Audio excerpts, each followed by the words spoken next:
মন্দিরে কিন্তু গেলে তোমরা নির্ভয়ে ফুচকা খেতে পারো, কারণ এখানের ফুচকাগুলোতে পেঁয়াজ দেওয়া হয় না আর সম্পূর্ণ নিরামিষ বানানো হয় মন্দির চত্বরের সমস্ত খাবার।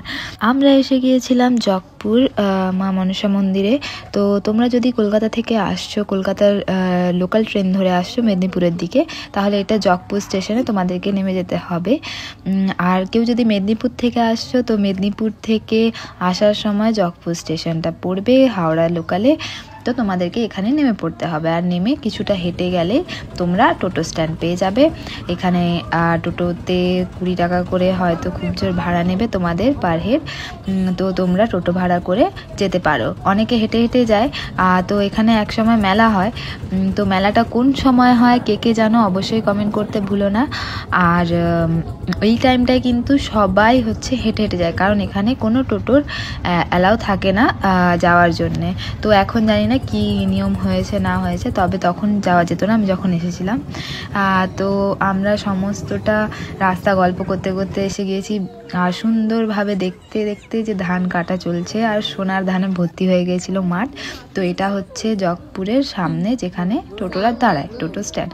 ঠিক আছে, তোমাদেরকে টোটো স্ট্যান্ডে আসার পরেই তোমরা একটা ব্রিজ দেখতে পাবে ছোট মতন, দিয়ে হেঁটে এলে তোমরা এই রাস্তাটা দেখতে পাবে যেখানে অসংখ্য ভেজিটেবলস, ফ্রেশ সবজি, শাক সমস্ত তোমরা পেয়ে যাবে দেখতে। আর আসার পরে তোমরা এখানের যে কোনো একটা সামগ্রীর দোকানে তোমরা জিনিস কিনতে পারো, পুজোর ডালা কিনতে পারো, আর জুতোটাও সেখানে রেখে আসতে পারো। তো ওখানে দাদারাই তোমাকে বলবে যে জুতোটা রেখে যেতে। আর এখানে এসে একটা পুকুর রয়েছে যেখানে তোমরা হাত পা ধুয়ে যেতে পারো।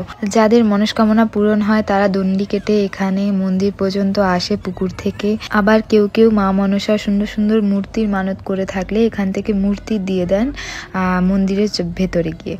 এখানের মা মনসা খুবই জাগ্রত।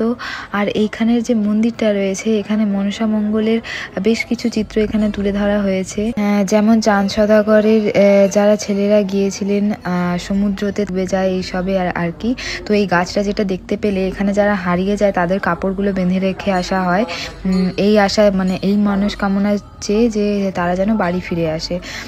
তো দেখতেই পাচ্ছ এখানে কত মূর্তি দেওয়া হয়েছে, কত মূর্তি এখানে রাখা রয়েছে। তো এখানেই সমস্ত পুজো হয়। আর যেটা আসল জায়গা আর কি, যেখানটায় ঢিপি তোমরা দেখতে পাবে, তো ওইটার কনস্ট্রাকশন চলছিল, যার জন্য তোমাদেরকে দেখাতে পারলাম না।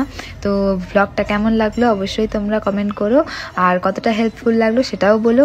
So thanks for watching.